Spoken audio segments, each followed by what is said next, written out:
بسم اللہ الرحمن الرحیم وَاضْرِبْ لَهُمْ مَثَلًا أَصْحَابَ الْقَرْيَةِ، آپ بیان کیجئے ان کے لیے ایک مثال اصحاب القریہ، بستی والوں کی۔ صاحب کا لفظ والے کے معنی میں آتا ہے۔ اِذْ جَاءَ الْمُرْسَلُونَ، جب ان بستی والوں کے پاس آئے مرسلون، جن کو بھیجا گیا تھا۔ دیکھیں رسول کا لفظ اصطلاحی اعتبار سے تو انبیاء پر اس کا اطلاق ہوتا ہے، نبی کو کہتے ہیں، اور وہ نبی جو صاحب شریعت نبی ہو، باقاعدہ جن کو ایک نئی شریعت ملی ہو۔ لیکن رسول عربی میں ہر پیغمبر کو بھی کہا جاتا ہے، یعنی جو بھی پیغام لے کے جاتا ہے، جو بھی میسنجر ہوتا ہے۔ تو اب اس آیت کی تفسیر میں مفسرین کا اختلاف ہے کہ یہ جو مرسلون تھے جن کو بھیجا گیا، یہ کیا اللہ کے پیغمبر تھے یا پیغمبروں کی طرف سے بھیجے گئے میسنجر تھے، یعنی علماء تھے، مبلغ تھے۔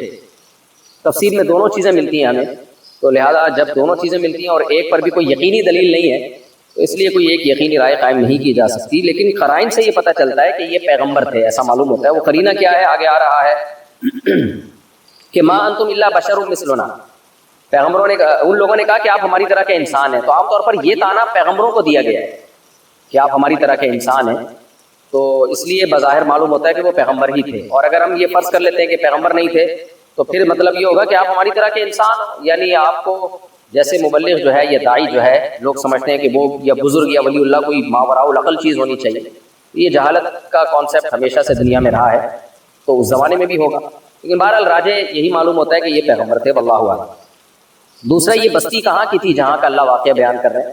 تو زیادہ تر مفسرین اس طرف گئے کہ یہ بستی تھی انطاکیہ کی، تو ترکی کا ایک شہر ہے نا انطاکیہ، میرا جانا ہوا ہے وہاں، تو وہاں کا بھی واقعہ ہے۔ اور اس میں جو شخص دوڑتا ہوا آیا تھا جس نے اپنی قوم کو کہا کہ ان لوگوں کی دعوت پر ایمان لے آؤ، تو اس کا نام بھی جو پچھلی آسمانی کتابیں ان میں حبیب نجار کہتے ہیں، بڑھئی کو حبیب نام لکھا ہوا ہے۔ اور پچھلی آسمانی کتابوں میں اگر کوئی مضمون ہمیں ملتا ہے اور ہماری شریعت اس کے خلاف نہیں ہے، اس کے بارے میں بھی نبی صلی اللہ علیہ وسلم کی واضح تعلیمات موجود ہیں کہ آپ صلی اللہ علیہ وسلم نے فرمایا لا تصدقوه ولا تکذبوه، کہ بنی اسرائیل کی باتوں کو نہ صحیح کہو نہ غلط کہو، بلکہ دوسری حدیث میں آتا ہے حدثوا عن بنی اسرائیل، کہ بنی اسرائیل کی باتوں کو آگے نقل بھی کر سکتے ہو، کیونکہ ان کی ایک ہسٹری کی حیثیت ہے، ان کی تاریخی حیثیت ہے۔ تو ہسٹری اگر کسی بھی کتاب سے ہمیں مل جائے تو جب تک اس کے غلط ہونے کی دلیل نہ ہو تو اس کو آگے نقل کرنے میں کوئی حرج نہیں ہے۔ تو دو شرطوں کے ساتھ، ایک یہ کہ وہ ہماری شریعت کے اگینسٹ نہ ہو، دوسرا یہ کہ اس سے کوئی شرعی مسئلہ نہ ثابت ہو رہا ہو۔ شرعی مسئلہ اگر ثابت ہو رہا ہے تو شرعی مسئلے کے لیے قرآن اور صحیح حدیث کا ہونا ضروری ہے۔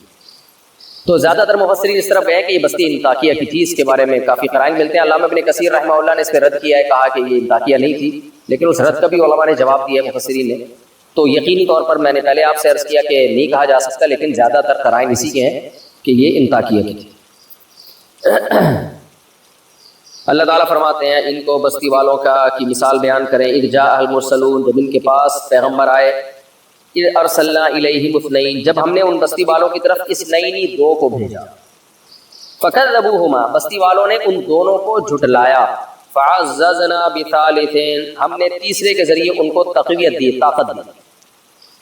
عزیز رشتہ داروں کو بھی کہا جاتا ہے جن سے آپ کو سپورٹ ملتی ہے، تو عزیز کا صحیح لفظ ہوگا سپورٹر۔ یہ بہت بہترین لفظ ہے، اس کے اردو میں ترجمے انگلش میں ہے، لیکن بہت سے انگلش کے الفاظ آج کل آپ کو پتہ ہے اردو میں استعمال ہو رہے ہیں، تو ہمیں تو مقصد ہے کسی طرح سے ہم ایکسپلین کر لیں کہ اس کا مفہوم کیا ہے۔ تو اللہ تعالیٰ کہتے ہیں ہم نے ان کو سپورٹ دی بثالث، تیسرے کے ذریعے۔ فقالوا انا الیکم مرسلون، سب مل کے کہنے لگے بھائی ہم تمہاری طرف بھیجے گئے ہیں، داعی بنا کے یا پیغمبر بنا کے۔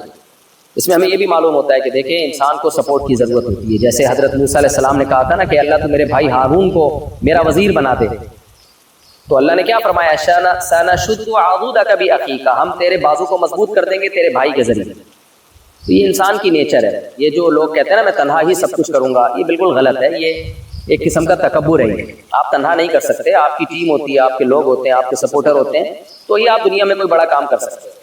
دوسری بات یہ کہ انسان کتنا ہی اس میں کانفیڈنس ہو، کتنا ہی بڑا ولی اللہ ہو، وہ ماحول سے متاثر ہوتا ہے، ماحول کی باتوں سے اس کو تکلیف ہوتی ہے، اسے ضرورت ہوتی ہے کہ اسے کوئی حمایت کرے اس کی۔ تبھی میں اکثر بیان میں کہتا ہوں نا کہ کوئی اچھی بات ہو تو پازیٹیو کمنٹس کر کے اچھی بات کرنے والے کو اپریشیٹ کرنا چاہیے، اور کوئی بری بات کرے تو نیگیٹو کمنٹس کر کے اس سے ڈس ایگری کرنا چاہیے، اس کی حوصلہ شکنی کرنی چاہیے۔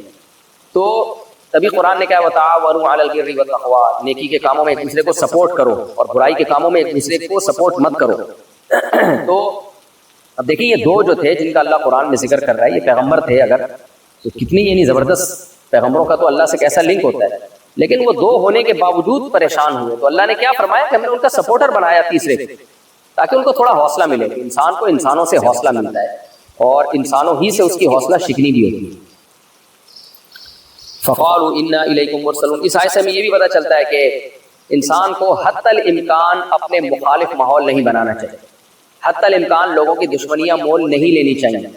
حتی الامکان کوئی ایسی بات نہیں کرنی چاہیے جس سے لوگ اس کے خلاف ہو جائیں، کیونکہ لوگوں کے خلاف ہونے کا آپ کی نفسیات پہ بہت گہرا اثر پڑتا ہے. یہ بھی ہمیں پتہ چلتا ہے.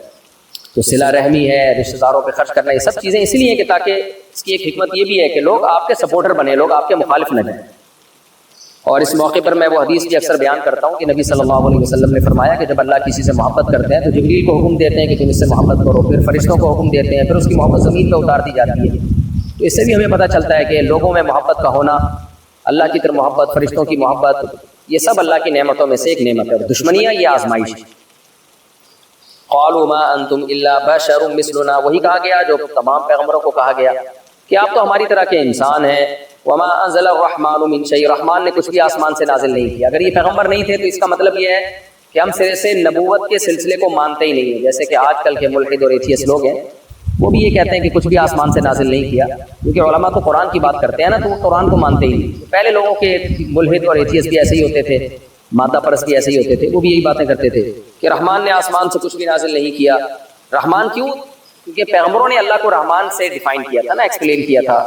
اللہ کا جو مطلب یعنی اللہ کا جو صفتی نام ہے سب سے مشہور وہ تو رحمان ہے. قالوا ما انتم الا بشر مثلنا وما انزل الرحمن من شيء ان انتم الا تكذبون، نہیں ہو تم مگر جھوٹ بولتے.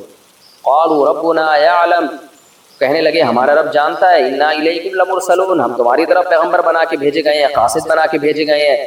وما علینا الا البلاغ المبین، اور ہمارے ذمے نہیں ہے مگر صاف صاف پہنچا دینا. ہمارا کام اللہ کا پیغام آپ تک پہنچا دینا ہے، یہی داعی کا کام ہوتا ہے. اور میں بار بار اس طرح کی آیتوں میں ایک بات کی تاکید کرتا ہوں کہ داعی کو اس سے آگے نہیں نکلنا چاہیے.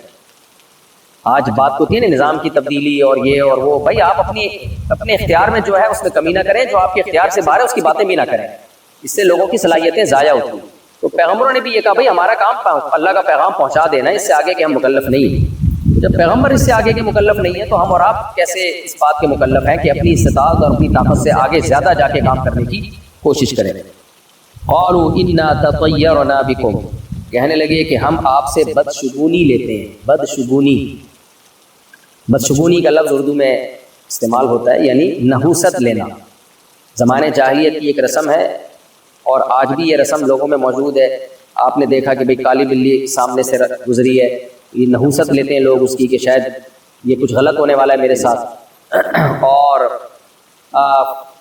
منڈیر پہ آ کے کوا بولنے لگا، اس کا لوگ سمجھ لیتے ہیں کچھ غلط ہونے والا ہے. بہت کچھ اوٹ پٹانگ چیزیں ہماری سوسائٹی میں، یہ بھی ہماری سوسائٹی میں بہت ہے. بھائی گھر میں بہو آتے ہی پریشانیاں آنا شروع ہو گئی تو ہندوؤں میں کانسیپٹ ہے یہ عورت کی نحوست ہے، بھائی اس کی وجہ سے یہ ہوا ہے. تو کسی سے افتتاح کروا لیا آپ نے دکان مکان کا، اس کی دکان کو آگ لگ گئی تو یہ اس شخصیت کی نحوست ہے. تو یہ زمانے جاہلیت میں تھا جس کو اسلام نے ختم کیا. تو اب جب اس قوم کے پاس پیغمبر آئے تو اب اس قوم پہ اللہ کی طرف سے آزمائشیں آنا شروع ہو تاکہ یہ لوگ اللہ کی طرف مائل ہوں. تو یہ کہنے لگے جب یہ پیغمبر نہیں تھے تو ہم پر کوئی مصیبت نہیں آتی تھی، جب سے یہ لوگ آئے ہیں تو ہم پہ پریشانیاں آنا شروع ہو گئی. تو اس کا مطلب معاذ اللہ یہ ان کی نحوست ہے، بجائے اس کے کہ اپنے اعمال کو درست کریں. آج بھی یہی ہوتا ہے نا، گھر میں بہو نہیں آ گئی ہے، شادی ہوئی اور ایک دم غربت آ گئی تو اس بہو پہ ڈال دیتے ہیں. یہ نہیں دیکھتے کہ بھائی ہم سے کوئی غلطی ہو رہی ہے، ہمارے سے کمانے میں کوئی سستی ہو رہی ہے یا کوئی پالیسی بنانے میں کوئی غلطی ہوئی ہے، تو اپنی غلطیوں کی اصلاح کے بجائے انہی چیزوں پہ ہم ٹائم ضائع کرتے ہیں. وہ قوم کہنے لگی انا تطیرنا بکم، ہم آپ سے بدشگونی لیتے ہیں. لئن لم تنتہوا، اگر آپ اپنی اس دعوت سے باز نہ آئے، لنرجمنکم، ہم آپ کو پتھروں سے مار کے ہلاک کر دیں گے. ولیمسنکم منا عذاب علیم، اور آپ کو ہماری طرف سے بہت دردناک عذاب پہنچے گا. قالوا طائرکم معکم، وہ کہنے لگے تمہاری نحوست تمہارے ساتھ، یعنی تمہاری نحوست جو ہے تمہارے ساتھ کا مطلب یہ نحوست تو کسی شخص کی نہیں ہوتی، یہاں مراد ہے اس کو کہتے ہیں کہ انہی کے الفاظ میں کسی کو جواب دینا. جیسے کوئی بار بار آپ کو تانا دے رہا ہو کہ یار تم میرے گھر آئے ہو تو اس کے بعد سے میرے گھر میں مصیبتیں آنا شروع ہوئی، اس کا مطلب تمہاری نحوست ہے. تو جواب میں کیا کہا جاتا ہے؟ اصل میں تم ہی منحوس ہو، تمہاری نوست ہی تمہارے ساتھ لگی ہوئی، یعنی یہ میری نوست نہیں ہے، تمہاری نوست ہے جس کی وجہ سے تمہارے گھر میں مصیبتیں آئیں۔ سوال پیدا ہوتا ہے نوست تو نہیں ہوتی انسانوں کی، اس کا جواب یہ ہے کہ بھائی جب آپ جواب میں کہتے ہیں نا تمہاری نوست، تو تمہاری بدعمالیوں کی نوست، یعنی تم نے کچھ الٹا کام کیا جس کی وجہ سے تمہارے گھر میں مصیبتیں آنا شروع ہو گئی۔ تو جواب تو یہ ہونا چاہیے تمہاری بدعمالیوں کی نوست، لیکن یہ بلاغت کا ایک قاعدہ ہے کہ اگلے والے کو انہی کے الفاظ میں جواب دیا جائے، اس کی نیت کچھ اور ہوگی، آپ کی نیت کچھ اور ہوگی۔ اس کو کہتے ہیں عربی میں صنعت مشاکلت۔ اس کی مثال قرآن میں بار بار بیان کر چکا ہوں، وَمَكَرُوا وَمَكَرَ اللَّهُ، قرآن کہتا ہے مشرکین بھی مکر کر رہے ہیں اور اللہ بھی مکر کر رہا ہے، حالانکہ اللہ مکر نہیں کرتا، کیونکہ مکر ایک بری چیز ہے، مکر و فریب، کہتے ہیں نا بڑا مکار ہے مکر کرنے والا۔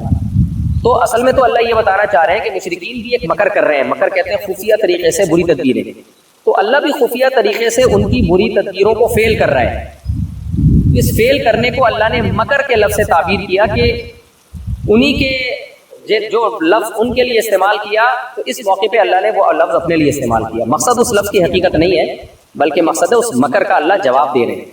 تو بعض الفاظ بعض مواقع پہ برے نہیں ہوتے، لیکن اس موقع کے علاوہ اگر آپ استعمال کرتے ہیں تو وہ الفاظ بہت برے الفاظ ہیں۔ تو جب آپ کسی کو کہہ دیں کہ تم منحوس ہو، یہ لفظ بہت برا ہے، کوئی بھی منحوس نہیں ہوتا، لیکن کوئی آپ کو منحوس کہہ رہا ہے تو جواب میں آپ کہتے ہیں، تو پھر اس میں ہم تعویل کرتے ہیں کہ بھائی اس کا مقصد کچھ اور ہے، لیکن اس نے وہی لفظ اس لیے استعمال کیا کہ سامنے والے نے یہ لفظ استعمال کیا، پھر یہ بلاغت بن جاتا ہے، پھر یہ بلاغت کا ایک اصول اور ضابطہ بن جاتا ہے، پھر یہ کلام بلیغ بن جاتا ہے۔ تو یہاں بھی ایسا ہی ہے، قالوا انا تطیرنا بکم، وہ کہنے لگے ہم آپ کو منحوس سمجھتے ہیں۔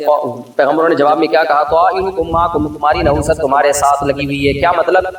تم پر نحوست آنے کے لیے کسی اور کے آنے کی ضرورت نہیں ہے، تمہاری نحوست تمہارے ساتھ ہے، کیونکہ تمہارے اعمال تمہارے ساتھ ہیں اور بدعمالیاں تمہارے ساتھ چپکی ہوئی ہیں، تم جہاں جہاں جاؤ گے اپنے ساتھ نحوست لے کے جاؤ گے، تو تمہاری بدعمالیاں جن کی وجہ سے یہ عذاب آ رہا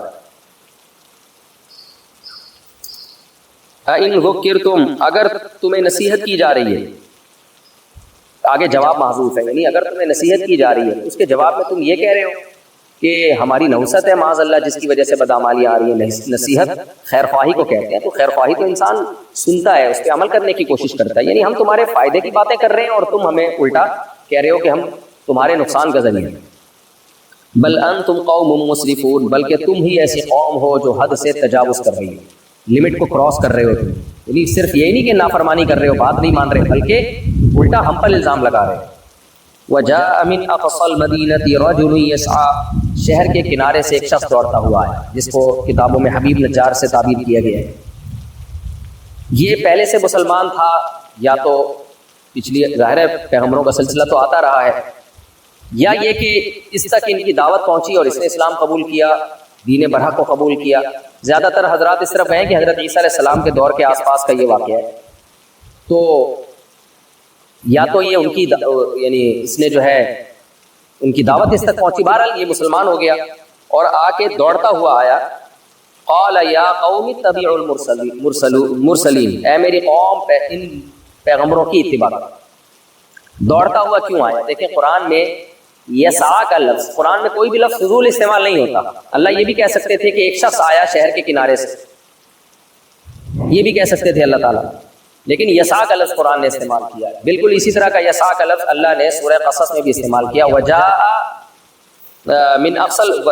رجل من اقصى المدینة یسعیٰ، وجاء رجل من اقصى المدینة یسعیٰ، وہاں یہ الفاظ کہ موسیٰ علیہ السلام کے جب قتل کا مشورہ ہوا تو شہر کے کنارے سے ایک شخص دوڑتا ہوا آیا موسیٰ علیہ السلام کے پاس۔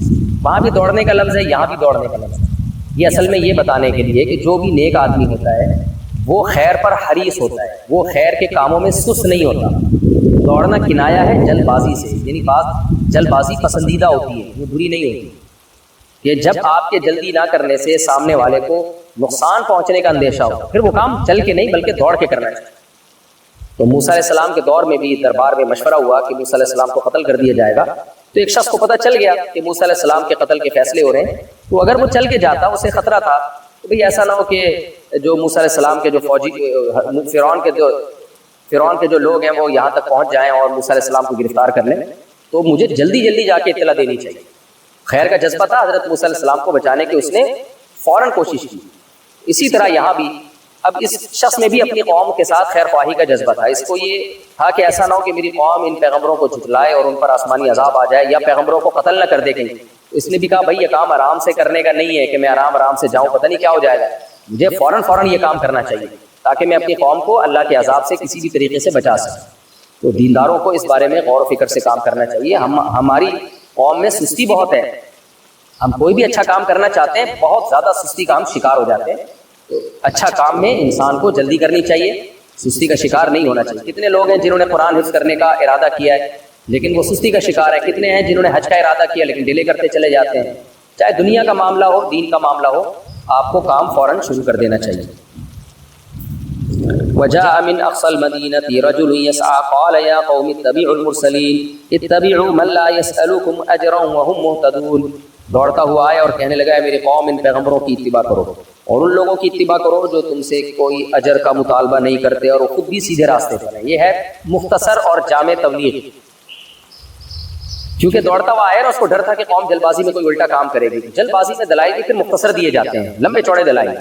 پہلی بات یہ کہ بھائی دیکھیں جب بھی کوئی غلط چیز کی دعوت دیتا ہے، غلط طرف لوگوں کو بلاتا ہے تو اس میں اس کا کوئی مفاد ہوتا ہے، تو اس نے قوم کو بتا دیا ان کا کوئی مفاد نہیں۔ مفاد میں دو چیزیں ہوتی ہیں، یا تو شہرت کا بھوکا یا پیسوں کا بھوکا ہو، دو ہی چیزیں ہوتی ہیں باطل لوگوں کے۔ تو شہرت کے تو یہ ہے نہیں، اس لیے کہ پوری قوم سے ٹکر لی ہے انہوں نے، پوری قوم اگینسٹ ہوئی بھی ہے، ان کو تو قتل ہونے کا ڈر ہے۔ دوسرا پیسوں کی، پیسے یہ کس سے مانگ رہے ہیں؟ تم سے تھوڑی مانگ رہے ہیں، تو کون دے رہا ہے؟ کوئی بھی نہیں دے رہا یہاں۔ تو یہ دو چیزیں ان کے اخلاص کی دلیل ہیں۔ اور دوسری بات یہ کہ خود بھی سیدھے راستے پر ہے، تو جب خود بھی سیدھے راستے پر ہوں، اور بعض دفعہ انسان سیدھے راستے پر تو ہوتا ہے لیکن وہ آپ کو اس لیے نہیں بلا رہا ہوتا کہ آپ کا خیر پائے، بلکہ اس کے اپنے مفاد ہوتے ہیں اس سے، تو خود بھی سیدھے راستے پر ہے۔ اور سیدھے راستے کی دلیل اگلی آیت میں اس نے پیش کی کہ یہ تمہیں خدا کی طرف بلاتے ہیں، وہ خدا تو اسے دل کا نہیں ہے، وہ ہمارا بھی خدا ہے، کیوں نہ ہم اس کے دین پہ چلیں جس نے ہمیں پیدا کیا ہے۔ اتبعوا من لا يسألكم اجرا، ان لوگوں کے پاس ان کی کو فالو کیوں نہیں کرتے جو تم سے کسی اجر کا مطالبہ نہیں کرتے، وہم مہتدون، اور خود بھی سیدھے راستے پر ہے۔ تو یہ بھی ایک ہمیں نا ایک بڑا زبردست قرآن سے ہمیں ایک معیار مل گیا کسی شخصیت کو جانچنے کا کہ اخلاص ہونا چاہیے، اور مہتدون کا مطلب سیدھے راستے پر بھی ہونا چاہیے۔ بعض دفعہ اخلاص نہیں ہوتا، ایسے شخص کو بھی فالو نہ کریں، اور بعض دفعہ اخلاص ہوتا ہے لیکن علم نہیں ہوتا جس کی وجہ سے وہ خود سیدھے راستے پر نہیں ہوتا۔ تو صرف اخلاص بھی کافی نہیں ہے کہ آپ کسی کو اپنا رہبر بنائیں۔ بہت سے جاہل پیر ہوتے ہیں، مخلص ہوتے ہیں، لیکن جہالت کی وجہ سے خود بھی گمراہ ہوتے ہیں، لوگوں کو بھی گمراہ کرتے ہیں۔ وَمَا لِي أَلَا أَعْبُدُ الَّذِي فَطَرَنِي، اب کہ یہ ہدایت یافتہ کیوں ہے اس کی دلیل بتا رہا ہے یہ شخص۔ وَمَا لِي أَلَا أَعْبُدُ الَّذِي فَطَرَنِي، مجھے کیا ہو گیا کہ میں ایسی ذات کی عبادت نہ کروں جس نے مجھے پیدا کیا۔ وَإِلَيْهِ تُرْجَعُونَ، اور اسی کی طرف تم سب نے لوٹ کر جانا ہے، تو حساب و کتاب تو وہ دے گا۔ أَأَتَّخِذُ مِن دُونِهِ آلِهَةً، کیا میں اس اللہ کو چھوڑ کر معبود بنا لوں، بہت سارے معبود گڑھ لوں۔